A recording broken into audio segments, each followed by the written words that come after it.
Onde você está no mundo real da sua vida?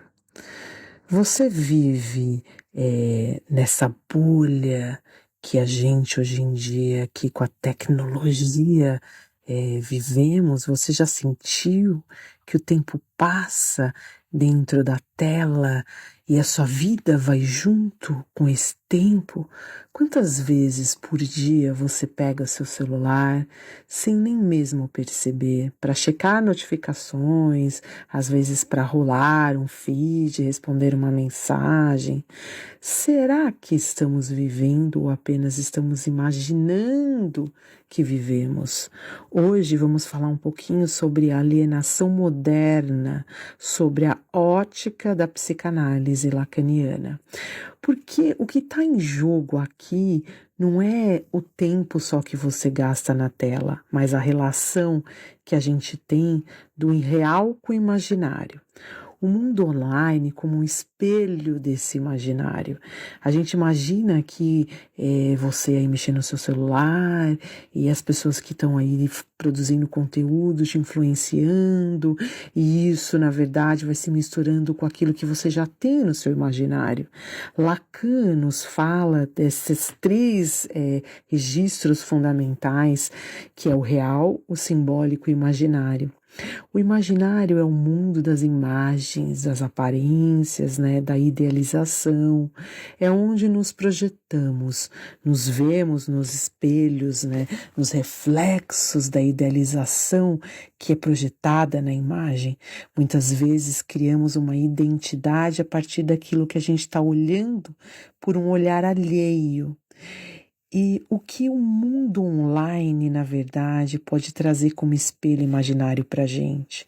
Criamos versões de nós mesmos, escolhendo os melhores ângulos, colocando filtros, nos maquiamos, criamos uma narrativa, às vezes até, que não é uma narrativa real, mas é uma narrativa real para aquele mundo que passou a ser real, que é o mundo online. Então, às vezes a gente não está lidando com alguns desconfortos. Quando a gente vai pensar em como desconstruir esse espelho gigante, né, que virou esse imaginário que é a internet, que são as conectividades, não que isso não tenha um lado positivo, tem um lado extremamente positivo, porque a gente conectou, globalizou o mundo e com isso o ser humano se enriqueceu de inúmeras maneiras. A gente também não pode deixar de considerar que tem um lado muito confortável, que tem um lado muito interessante, né? Eu, por exemplo, que moro em outro país, consigo me comunicar com a minha mãe, que mora do outro lado do mundo.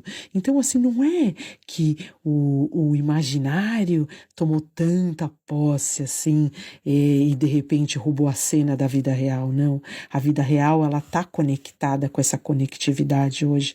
E isso é o nosso momento, desse momento.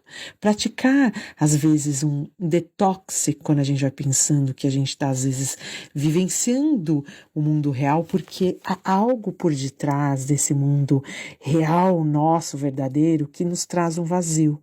E aí, quando a gente vai para a tela, a gente meio que se permite sair de um tédio, de uma solidão, de fugir, na verdade, através da tela, para aquilo que a gente vai buscando de conforto, sabe aqueles espaços que a gente cria que deveria ser um espaço offline, que é quando a gente realmente está com a gente está deitado no divã, a gente está conversando com a gente mesmo. O celular tomou esse lugar, ele na verdade, ele entra nesse local onde a gente teria um ócio produtivo, onde a gente teria um encontro com amigos, onde às vezes a gente teria uma caminhada, onde às vezes a gente teria um resgate simbólico, sabe? Um momento reflexivo do poeta, como eu, que vai e precisa se isolar, que precisa estar com os livros, que precisa às vezes estar olhando para um rio, que precisa às vezes estar olhando para a natureza, escutando o barulho dos pássaros,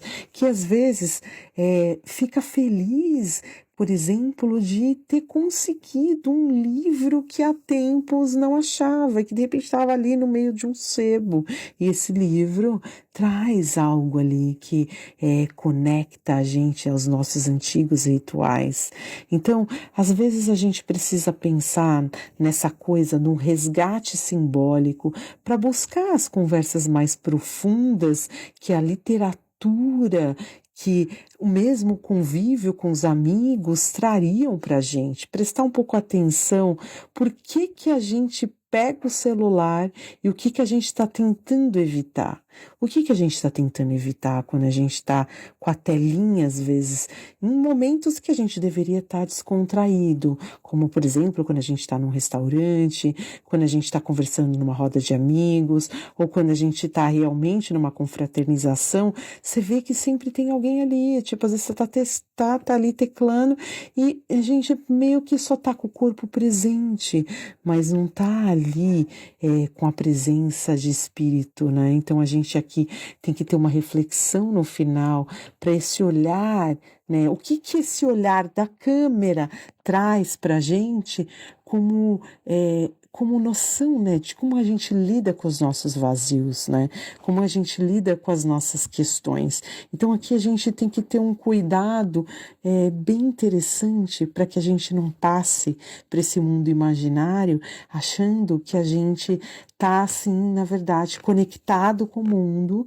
e a gente tá mesmo, né, porque a gente pode estar conectado com várias partes do mundo, mas ao mesmo tempo a gente corre os riscos de se desconectar realmente dessa pessoa real, sabe? Dessa coisa que é importante para nós. Que nem no vídeo que eu coloquei, a pessoa real do analista tá na cena também.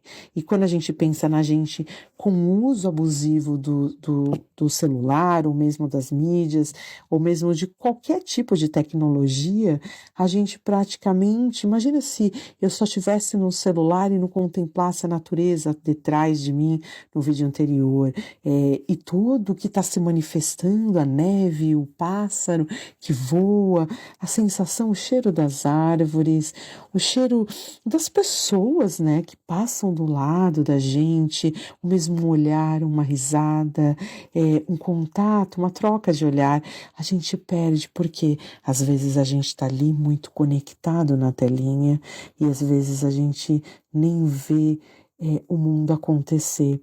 A vida, na verdade, ela precisa de uma voz que ela é muito mais do contato real, né?